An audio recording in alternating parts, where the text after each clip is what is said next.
Salam, hər vaxtınız xeyir olsun, hörmətli izləyicilər. Dost TV-nin efirində yenidən xoş gördük hər birinizi. Dövlət Məşğulluq Agentliyi ilə Dost TV-nin birgə layihəsi olan iş saatını izləyirsiniz. Məşğulluq sahəsində baş vermiş ən son yeniliklər və xəbərlər ilə qarşınızdayıq. Efirimizə başlayaq.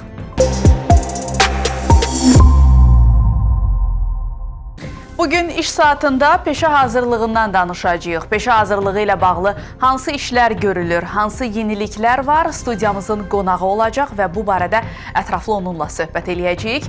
Bəs geridə qoyduğumuz həftə ərzində nələr baş verib? Dövlət Məşğulluq Agentliyinin İdarə Heyətinin sədri Sadiq Əliyevin bu dəfə Tovuz rayonunda vətəndaş qəbulu keçirilib. Dövlət Məşğulluq Agentliyində ISO 9001-2015 beynəlxalq standartının tələblərinin tətbiqi istiqamətində işlər aparılır. Daha ətraflı həftənin xəbər xülasəsində. Dövlət Məşğulluq Agentliyinin İdarə Heyətinin sədri Sadiq Əliyevin bu dəfə Tovuz rayonunda vətəndaş qəbulu keçirilib. Qəbul zamanı vətəndaşlar işlə təmin olunma, özünə məşğulluq proqramı, peşə hazırlığı və digər məsələlərlə bağlı müraciət ediblər. Hər bir müraciət fərdi qaydada araşdırılıb, vətəndaşlara məşğulluq tədbirlərinin icrası qaydaları və qanunvericiliyin tələbləri izah edilib, müraciətlərdə qeyd edilən məsələlərin həll edilməsi ilə bağlı müvafiq göstərişlər verilib. Dövlət Məşğulluq Agentliyində idarəetmə mexanizmlərinin daha da təkmilləşdirilməsi məqsədi ilə Beynəlxalq Standartlaşdırma Təşkilatının Keyfiyyət İdarəetmə Sistemi üzrə ISO beynəlxalq standartının tələblərinin tətbiqi istiqamətində işlər aparılır. Bu istiqamətdə İsveçrənin nüfuzlu sertifikatlaşdırma qurumu olan Civis Approval tərəfindən agentlikdə sertifikatlaşdırma auditi keçirilib. Qeyd edək ki, bu standart qurumda idarəetmənin səmərəliliyinin artırılmasını, göstərilən xidmətlərin keyfiyyətinin yüksəldilməsini, vətəndaş məmnunluğunun təmin olunmasını və fəaliyyətin şəffaf, ölçülə bilən göstəricilər əsasında aparılmasını nəzərdə tutur. Dövlət Məşğulluq Agentliyi tərəfindən peşə yönümü və karyera planlanmasına dəstək göstərən Mərkəzi Karyera portalı istifadəyə verilib. Portalın yaradılmasında məqsəd əmək bazarına dair məlumatların vahid rəqəmsal platformada toplanması, gənclərin peşə seçimi və karyera inkişafı prosesinin dəstəklənməsi, işə götürənlərin hansı bacarıqlara malik işçi qüvvəsinə tələblərinin olduğu barədə onların məlumatlılığının artırılmasıdır. Əmək və Əhalinin Sosial Müdafiəsi Nazirliyinin Əmək və Məşğulluq alt sistemində aparılan təkmilləşdirmələr çərçivəsində bu e-sistemdə kvota üzrə iş yerlərinin idarə olunması üçün də yeni funksionallıq işə salınıb. Belə ki, sosial müdafiəyə xüsusi ehtiyacı olan şəxslər, habelə əlilliyi olanlar barədə məlumatlar əmasa inteqrasiya edilib. Dövlət Məşğulluq Agentliyi tərəfindən icra olunan özünə məşğulluq proqramı çərçivəsində işsiz və iş axtaran şəxslərə istehsal və xidmət sahələrində kiçik biznes fəaliyyətinə başlamaq üçün 28 istiqamət üzrə zərflər təqdim edilir.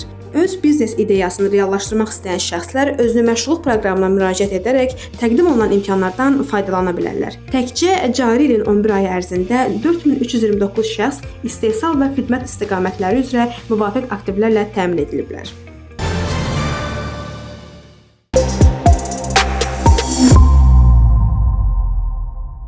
Məşğulluq tədbirləri yalnız paytaxtda deyil, regionlarda da dinamik şəkildə davam eləyir. Ölkənin müxtəlif bölgələrində məşğulluq gündəmi yenə də aktivdir. Görüşlər, əməkdaşlıqlar, peşə imkanları və s. Regionlarda görülən işləri indi birlikdə izləyəcəyik.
Doğma torpaqlarda həyat bərpa olunur, məşğulluq imkanları genişlənir. İşğaldan azad olunmuş ərazilərdə məşğulluq tədbirlərinin icrası da davam edir.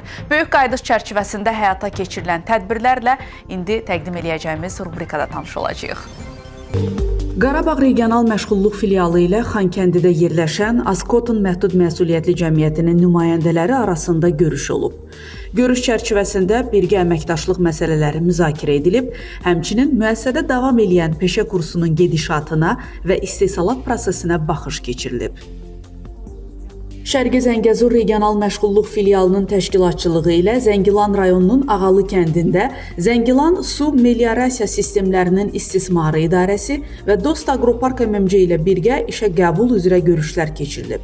Görüşlər zamanı müəssisələrdə mövcud olan aktiv vakansiyalar üzrə müraciət edən sakinlər qəbul edilib, uyğun namizədlərlə müsahibələr təşkil olunub. Bəzi vakansiyalar üzrə işə qəbul həyata keçirilib. Şərqi Zəngəzur Regional Məşğulluq Filialının nümayəndələri Cəbrayıl rayonu Horovlu kəndinə köç etmiş vətəndaşlarla görüşüblər. Görüşdə 50 keçmiş məcburi köçkün fərdi şəkildə qəbul edilib, onların məşğulluq imkanları qiymətləndirilib. Nəticədə uyğun müraciətlər qəbul olunub, aidiyyatı üzrə işlər aparılıb. Cəbrayıl şəhərində də vətəndaşlarla görüş keçirilib. Görüşdə iştirak etmiş 21 keçmiş məcburi köçkünün hər birinin məşğulluq imkanları qiymətləndirilib, mövcud iş imkanları araşdırılıb. Şərqi Zəngəzur Regional Məşğulluq Filialının nümayəndələri tərəfindən Sumqayıtda yerləşən Qubadlı rayon Əliqulu Uşağı kənd tam orta məktəbində peşəyönümü məsləhət xidməti keçirilib. Tədbirdə şagirdlərə ixtisas seçimi və gələcəyin peşələri barədə məlumat verilib. Şərqi Zəngəzur Regional Məşğulluq Filialı tərəfindən Qarabağ Peşə Hazırlığı Mərkəzi ilə birgə Mina Təmizləmə Agentliyinin Göygöl təlim bazasında təşkil olunmuş həyat fəaliyyətinin təhlükəsizliyi mühəndisliyi peşəsi üzrə hazırlıq kursu başa çatıb. 4-ü qadın olmaqla ümumilikdə 48 müdavim kursu uğurla başa vurub. Onların işə qəbul prosesinə başlanıb. Qarabağ Regional Məşğulluq Filialının nümayəndəsi Energetika Nazirliyi yanında bərpa olunan Enerji Mənbələri Dövlət Agentliyi tərəfindən Qarabağ Universitetində təşkil olunmuş Yaşıl Enerji Zonaları, konseptual yanaşmalar, ilkin nəticələr və çağırışlar adlı tədbirdə iştirak edib. Tədbirdə çıxış edən agentlik nümayəndəsi aktiv məşğulluq tədbirləri, əraziyə köçürülmüş şəxslərin məşğulluğu ilə bağlı görülmüş işlər barədə məlumat verib. Həmçinin agentlik tərəfindən külək turbinlərinin quraşdırıcısı, bərpa olunan enerji avadanlıqlarının quraşdırıcısı, elektrik avadanlıqlarının təmiri üzrə elektrik çilingəri və digər peşələr üzrə hazırlıq kurslarının təşkil edildiyi diqqətə çatdırılıb.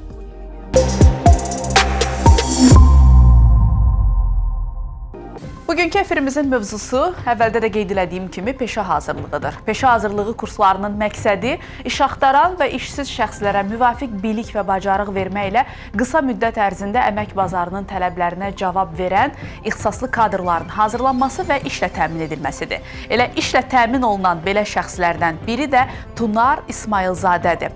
O, cəlb olunduğu kursu uğurla bitirərək elə tədris aldığı kursda backend developer vəzifəsi üzrə öz karyerasına başlayıb.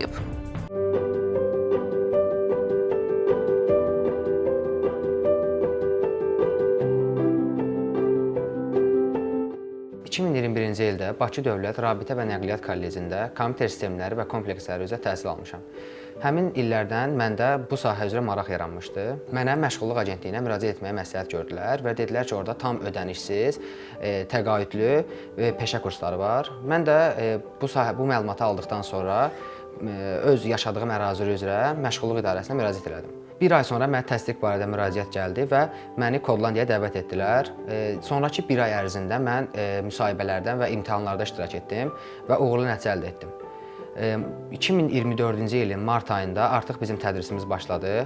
3 ay tədris davam etdi və bu tədrisin sonunda mən fərqlənməklə bitirdim. Mənə elə oxuduğum həmin kursda mentor, yəni müəllim köməkçisi kimi fəaliyyət göstərməyi təklif etdilər. Mən də bu təklifi dəyərləndirdim və mentor olaraq fəaliyyət göstərməyə başladım. Mentor fəaliyyət göstərdikdən sonra məni developer komandasına işə götürdülər və artıq burada backend developer olaraq fəaliyyət göstərirəm. təhsilini uzun müddət əvvəl bitirmiş və ya işsiz olanlara demək istəyirəm ki, əgər siz müəyyən bir sahədə fərqi yoxdur, back-end olsun, front-end olsun, qeyri-ixtisaslı bir kompüter elmlərinə aid olmayan bir ixtisaslar olsun, əgər bu sahə üzrə davam elətdirmək və özünüzü inkişaf elətdirmək istəyirsinizsə, Dövlət Məşğulluq Agentliyinə müraciət edə bilərsiniz. Dövlət Məşğulluq Agentliyi tam şəkildə sizi ödənişsiz olaraq müəyyən bir sahələrə yönəldir, sizin inkişaf etməyiniz üçün hər bir şərait yaradır.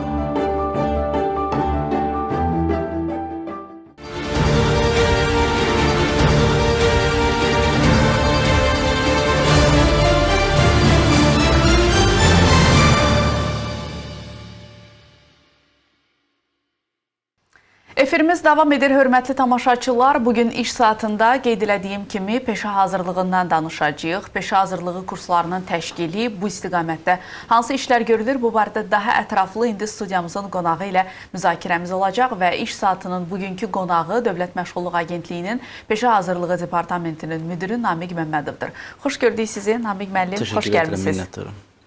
Namiq müəllim, bugün peşə hazırlığından danışırıq və agentliyin önəmli aktiv məşğulluq istiqamətlərindən birisidir peşə hazırlığı.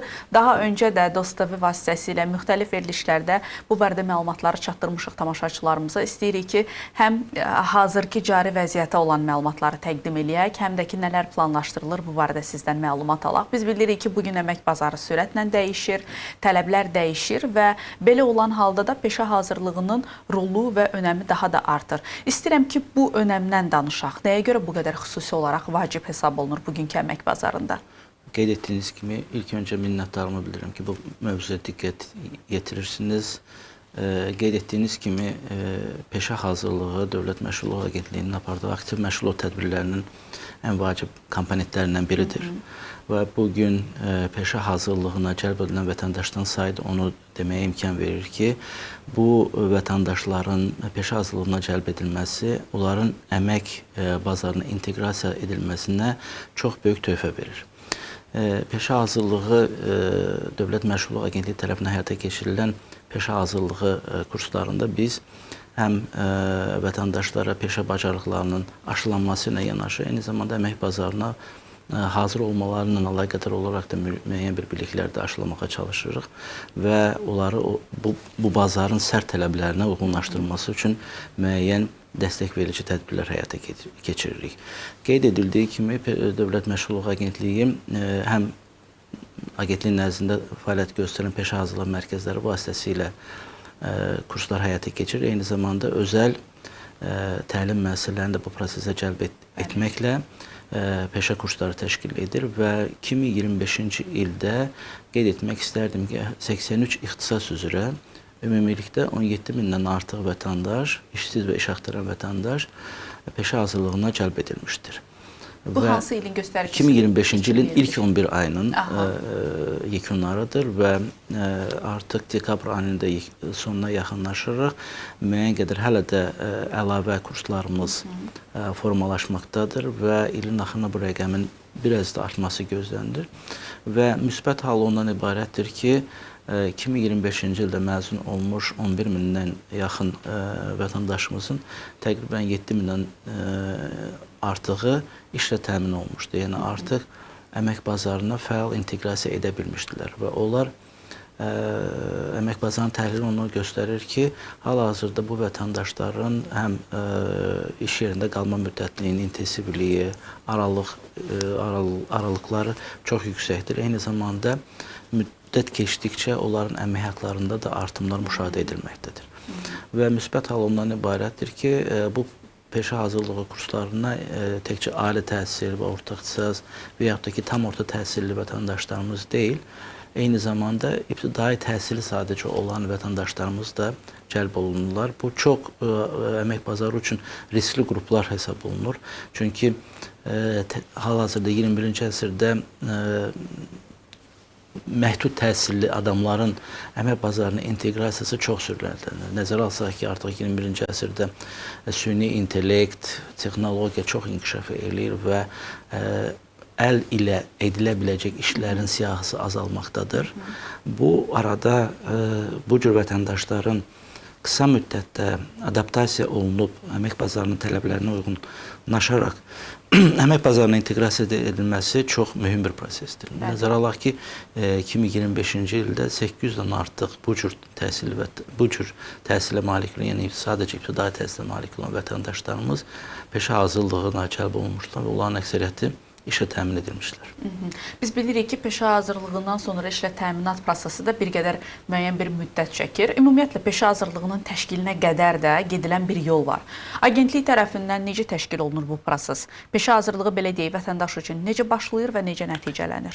Qeyd etdiyim kimi, peşə kursları Dövlət Məşğulluq Agentliyi tərəfindən iki istiqamətdə aparılır. Bir, agentliyin nəzdində fəaliyyət göstərən peşə hazırlıq mərkəzləri vasitəsilə, ikinci bir yol isə özəl vendorlarımızın cəlb edilməsi ilə birlikdə təşkil edilən kurslardır. Dövlət Məşğulluq Agentliyinin təşkil etdiyi kursların spesifik xüsusiyyətləri ondan ibarətdir ki, birincisi kurslar ödənişsizdir. Yəni vətəndaşlarımız heç bir ödəniş etmədən bu kurslara cəlb oluna bilərlər.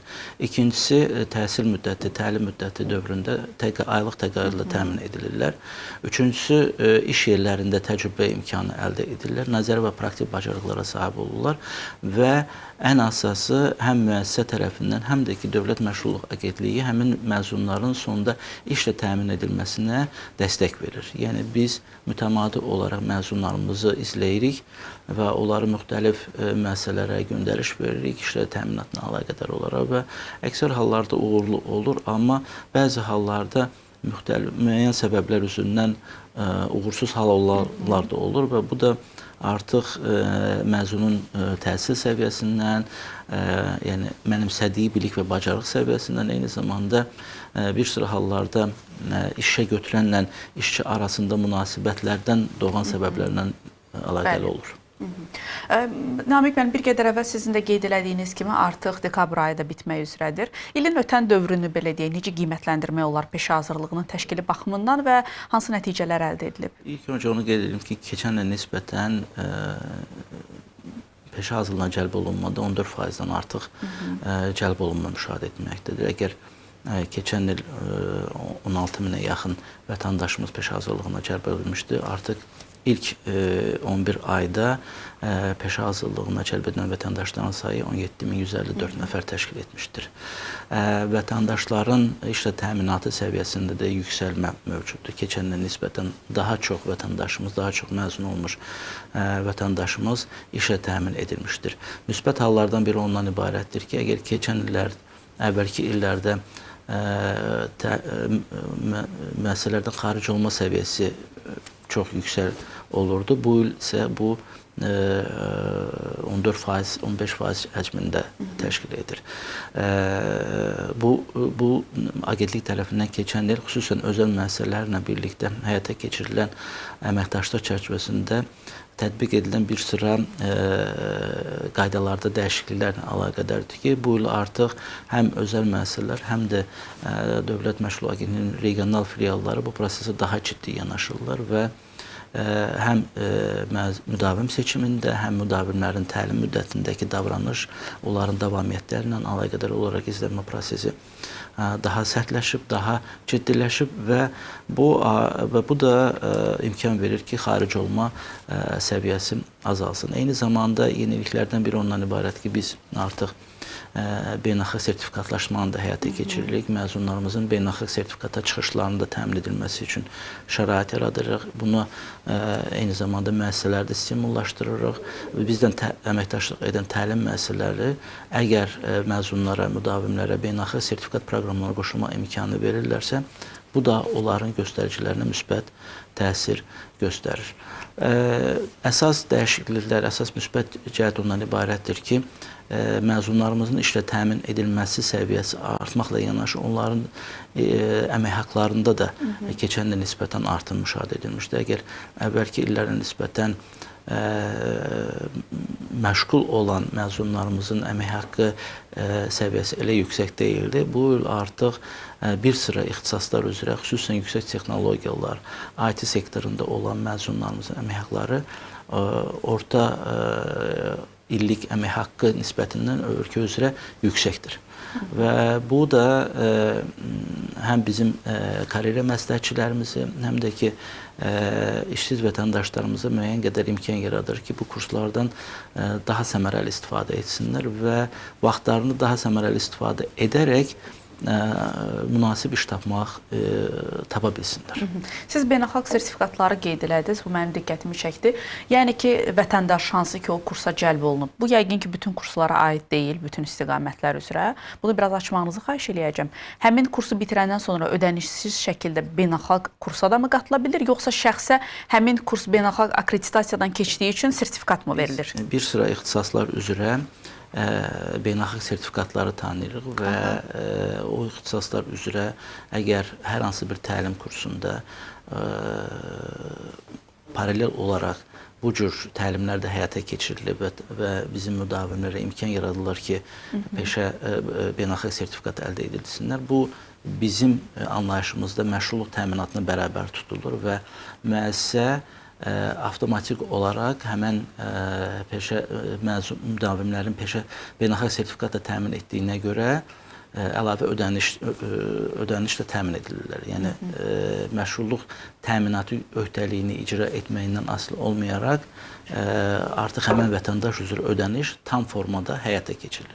Bu əlbəttə ki, müəssisələrimizi müəyyən qədər stimullaşdırır. Belə ki, bir sıra hallarda məzunların işlə təminatı müəyyən bir dövr çəkir. Minimum 3 ay, 4 ay müddətində biz imkan yaradırıq bizim təlim müəssisələrinə ki, onlar həmin məzunların işlə təminatı ilə məşğul olsunlar. Amma artıq vətəndaşlarımız təlim müddəti ərzində həmin proqramlar üzrə imtahanlara hazırlaşıb, sertifikatlaşdırıldıqdan sonra dərhal müəssisələrimiz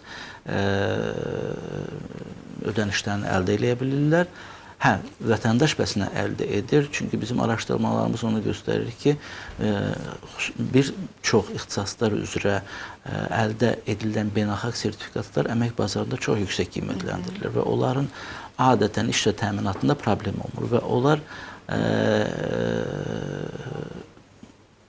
digər işçilərə nisbətən həm daha rahat iş tapa bilirlər qısa müddət ərzində, həm də əmək haqqları nisbətən yüksək olur. Bu eyni zamanda bizim həmin işçilərin beynəlxalq əmək bazarına da adaptasiya edilməsinə də şərait yaradır. Çünki biz artıq qlobal bir dünyanın bir parçasıyıq və istəsək də, istəməsək də həm işçi axını ölkəyə olur, həm də ki, ölkədən də işçi axını müşahidə edilə bilər və bu təbii bir prosesdir. Amma əsas ondan ibarətdir ki, bizim ölkəni tərk edən vətəndaşlarımız, ixtisaslı işçi qüvvələrimiz ölkə xaricində də rəqabət qabiliyyətli ola bilsinlər. Əlbəttə ki. Elə yeri gəlmişkən, bilirsiniz, bu yaxınlarda da Türkiyədə iş elanları paylaşıldı. Hansı ki, artıq Dövlət Məşğulluq Agentliyi ölkə xaricində də vətəndaşların işlə təmin olunması ilə bağlı müəyyən sahələrlə, işə götürənlərlə əməkdaşlıq edilə bilir.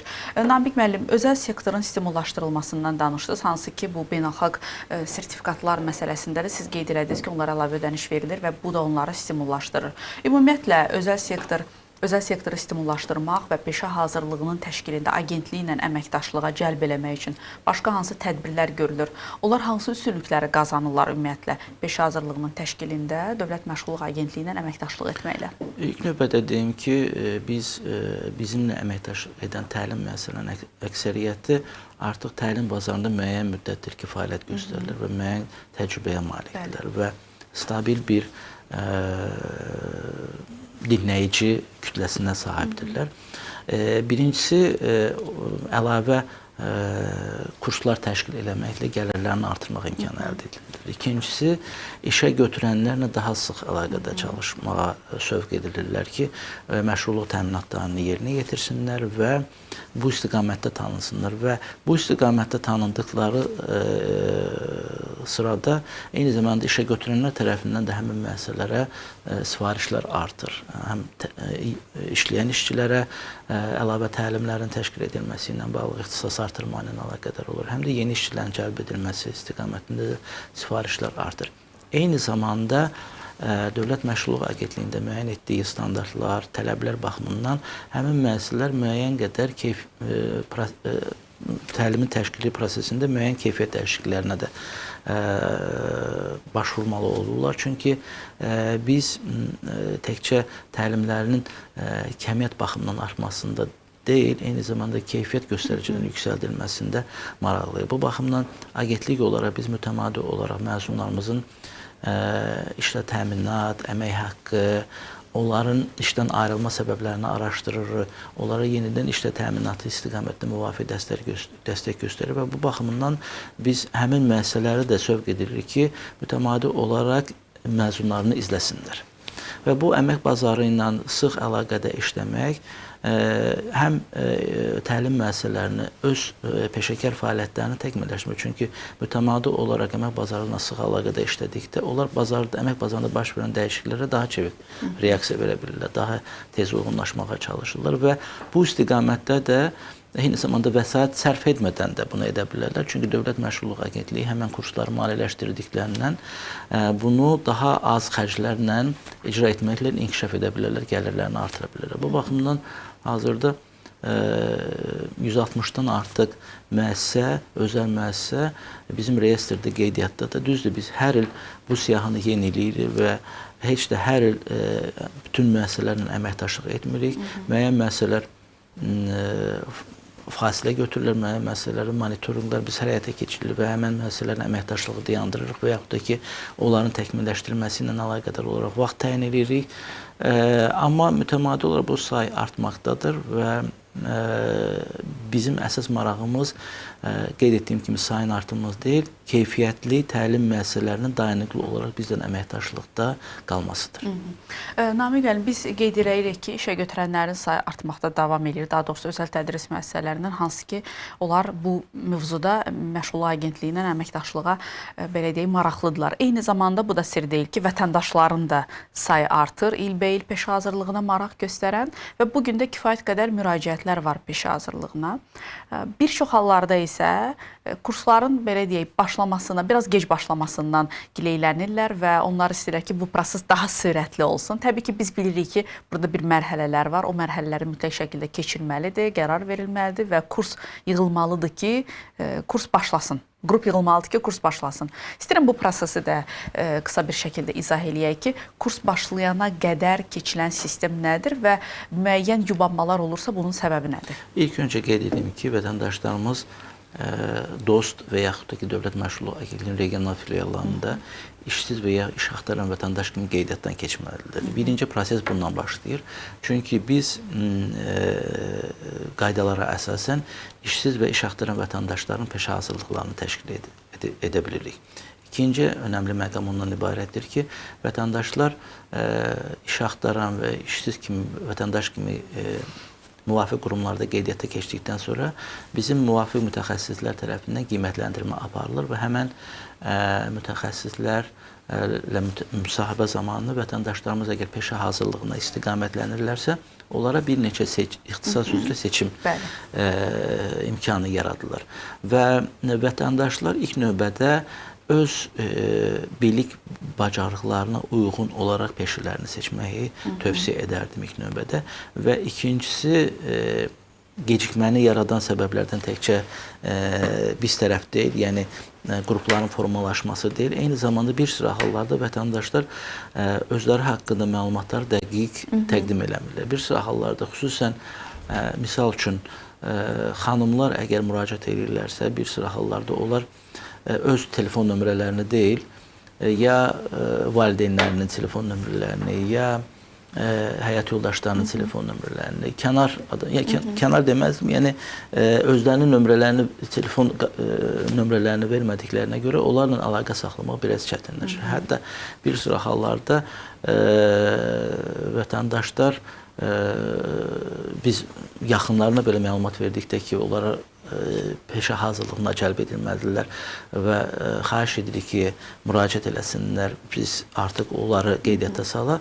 Çox uzun müddət keçir ki, onlardan bir reaksiya gəlmir və onlar bir sıra müddətdən sonra müraciət edirlər ki, biz bir aydır gözləyirik, 2 aydır gözləyirik, amma necə deyərlər, bizi kurslara cəlb olunmur, amma bizim qeydiyyatlarda görsənir ki, həmin vətəndaşla əlaqə saxlamaq mümkün deyildir. Bugün təsəvvür edin ki, bizim apardığımız təhsillər göstərmişdir ki, bizim verdiyimiz göndərişlərin təqribən 40%-ında əlaqə saxlama problemi mövcuddur.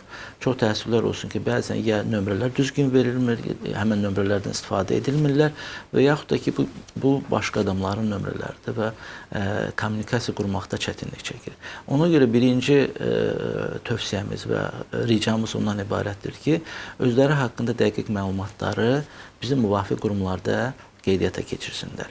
Və müraciətlər qeydiyyata alındıqdan sonra əlbəttə ki, Dövlət Məşğulluq Agentliyi vasitəsilə biz müvafiq özəl və eyni zamanda nəzdimizdəki peşə hazırlıq mərkəzlərinə müraciət edirik ki, bu sayda bu ixtisas üzrə vətəndaş müraciəti vardır və həmin ixtisas üzrə kursların təşkili ilə əlaqədar olaraq təkliflər hazırlayın. Və bu prosesdə hansısa ixtisaslar üzrə müraciətlər daha çox olur, hansısa ixtisaslar üzrə daha az olur. Ümumiyyətlə qeyd edeyim ki, misal üçün son 4 ildə 50-dən çox təsnifatımızda olan 75 ixtisasdan 57-də üzrə ümumiyyətlə kadr hazırlığı aparılmayıb. Bu həm təlim müəssisəsinin olmaması ilə əlaqədardır. Bu istiqamətdə həm də elə çox müraciət edənlərin olmaması ilə əlaqədardır. Həm də eyni zamanda bir sıra hallarda işə götürən təşkilatlar belə müraciət edəndə ki, həmin ixtisas üzrə kadr hazırlığına ehtiyac var. Sadəcə bir nəfər, 2 nəfər sifariş verirlər. Bu həcmdə də kadr hazırlanması rentabel olmadığına görə biz tərəfdən imtina edilir. Bu baxımdan müəyyən gözləmələr olur, müəyyən qədər yubanmalar baş verə bilir müəyyən ixtisaslar üzrə. Amma əgər həmin müddətdə yeni formalaşan qruplar varsa, biz dərhal həmin vətəndaşları həmin kurslara istiqamətləndirir və artıq kurslar təlimçiləri tərəfindən müsahibə aparılır və müsahibə nəticəsində əgər uyğun hesab edilirlərsə, onlar kurslara cəlb olunub və kursa davam edə bilir. Ona görə bu proses ümumilikdə müəyyən bir müddət ala bilər, amma bir sıra hallarda əgər qeyd etdiyim kimi həmən dövrdə, həmən kurslara qəbul varsa, operativ sürətdə həm DOS qurumu tərəfindən, həm də regional məşğulluq filialları tərəfindən vətəndaşlar istiqamətlənirlər. Namiq müəllim, siz qeyd elədiniz 175 ixtisas var bugün bizim siyahımızda. Təbii ki, bu ixtisaslar üzrə sizin də vurğuladığınız kimi tədris olanlar da var, olmayanlar da var. Ümumiyyətlə, əmək bazarındakı dəyişikliklər bu siyahıya necə təsir eləyir və yaxın bir dövrdə müəyyən yenilənmələrin edilməsi gözləndirilir? Qeyd edim ki, sizə artıq həm dövlət qurumları, həm də özəl qurumlar tərəfindən bu təsnifatın yenilənməsi ilə əlaqədar olaraq xeyli tələblər gəlir. Bu, həm əmək bazarında baş verən dəyişikliklərlə əlaqədardır, həm də həmin qurumlarda baş verən struktur dəyişikliklərlə əlaqədar olaraq artıq bir sıra ixtisaslar əgər əvvəllər elə təlim və yaxud da ki, müvafiq sertifikatlar tələb olunmurdusa, artıq bu mövcud qanunvericiliyin dəyişilməsi, təkmilləşdirilməsi ilə əlaqədar olaraq artıq müəyyən tələblər, həm təlim tələbləri irəli sürülür, həm də sertifikat tələbləri irəli sürülür və bu baxımdan mütəmadi olaraq biz müxtəlif dövlət və özəl qurumlar tərəfindən təsnifatın yenilənməsi ilə əlaqədar olaraq dəyişikliklərin aparılmasını həyata keçirməyə çalışır. Eyni zamanda biz yerli əmək bazarında təhlil edirik. Müvafiq departament tərəfindən əmək bazarında baş verən tendensiyalar, trendlər haqqında məlumatlar təqdim edilir və biz bunu araşdırırıq. Bununla yanaşı beynəlxalq maliyyə qurumlarından, beynəlxalq institutların həm Azərbaycan üzrə hesabatları, həm də beynəlxalq əmək bazarı üzrə hesabatları təhlil edilir və növbəti illər üzrə əmək bazarında baş verəcək dəyişikliklər haqqında məlumatlar ümumiləşdirilir və müəyyən təkliflər hazırlanır. Növbəti il üçün, misal üçün, bizim əsas hədəflərimizdən biri süni intellekt, texnologiya, yaşıl enerji, turizm sahələrində bir sıra yeni ixtisasların tədris edilməsi və eyni zamanda mövcud ixtisas təsnifatımızdakı olan ixtisaslara sifarişlərin artırılmasıdır və bu istiqamətdə ixtisaslaşmış müəssisələrin daha çox cəlb edilməsidir. Amma təsnifata əlavələrin edilməsi də asan proses deyil, Əsmər xanım. Çünki bu müəyyən araşdırma tələb edir. Çünki qeyd etdiyimiz kimi bizim kurslar adambaşına maliyyələşdirmə prinsipi əsasında formalaşdığına görə biz həm tələbatı öyrənməliyik, eyni zamanda həmin kurslara çəkiləcək xərcləri də düzgün qiymətləndirməliyik ki, bu həm özəl təlim müəssisələri tərəfindən, həm bizim peşə hazırlıq mərkəzləri tərəfindən də cəlbedici olsun. Bu baxımdan mütəmadi olaraq araşdırmalarımız, hesablamalarımız aparılır və artıq Milli Observatoriya ilə birlikdə yeni bir metodika, qiymətləndirmə metodikası işlənib hazırlanmışdır. Mən qeyd etmək istəyirəm ki, ölkədə ilk dəfə olaraq belə bir qiymətləndirmə metodikası işlənib hazırlanmışdır və artıq bundan sonra bu proses daha rahat şəkildə və elmi əsaslara əsaslanaraq həyata keçiriləcəkdir və biz mütəmadi olaraq həmin təsnifatda yenilənmələr həyata keçirilir. Bu təkcə əlavələrin olunması ilə əlaqədar deyil, bu həm də mövcud təsnifatında da müəyyən ixtisarlar olacaq. Çünki biz artıq müşahidə edirik ki, bir sıra ixtisaslar əmək olaraq əmək bazarında elə də aktual deyildir və əgər bu necə deyilir, ixtisaslar aktual deyillərsə, onları təsnifata saxlamada bir ehtiyac yoxdur. Namiq müəllim, biz özəl tədris müəssisələrindən danışdıq ətraflı, amma agentliyin peşə hazırlığı mərkəzlərini də vurğulamasaq olmaz. Bugün agentliyin peşə hazırlığı mərkəzləri fəaliyyət göstərir. Hazırda 4-dür bu say. Təbii ki, gələcəyə doğru artacaq. Onların rolunu necə qiymətləndirmək olar, xüsusilə bölgələrdə peşə hazırlığının təşkili baxımından? Biz çox gözəl sualdır, Əsmər xanım. Bir qeyd etmək istəyirəm ki, bizim peşə hazırlığı mərkəzlərin yeni institusional dəyişikliklərlə əlaqədar olaraq agentlik tərəfindən təkliflər hazırlanmışdır və rəhbərliyə təqdim edilmişdir və bu istiqamətdə biz funksionallığın inkişaf etdirilməsi və genişləndirilməsi ilə əlaqədar, xüsusən regional peşə hazırlığı mərkəzlərimizin funksionallığının genişləndirilməsi ilə əlaqədar olaraq bir sıra tədbirlər həyata keçiririk. Bugün xüsusən Qarabağ Peşə Hazırlıq Mərkəzində, Gəncə Peşə Hazırlıq Mərkəzində biz özəl müəssisələrlə birlikdə, özəl təlim şirkətləri ilə birlikdə mərkəzin bazasından, resurslarının, infrastrukturundan istifadə etməklə təlimlərin cəlb edilməsini, təlimlərin həyata keçirilməsini təşkil edilir. Eyni zamanda gələcəkdə növbəti il üçün əsas hədəflərimizdən biri həmin mərkəzlərin artıq imtahan mərkəzləri funksiyasını yerinə yetirməsidir.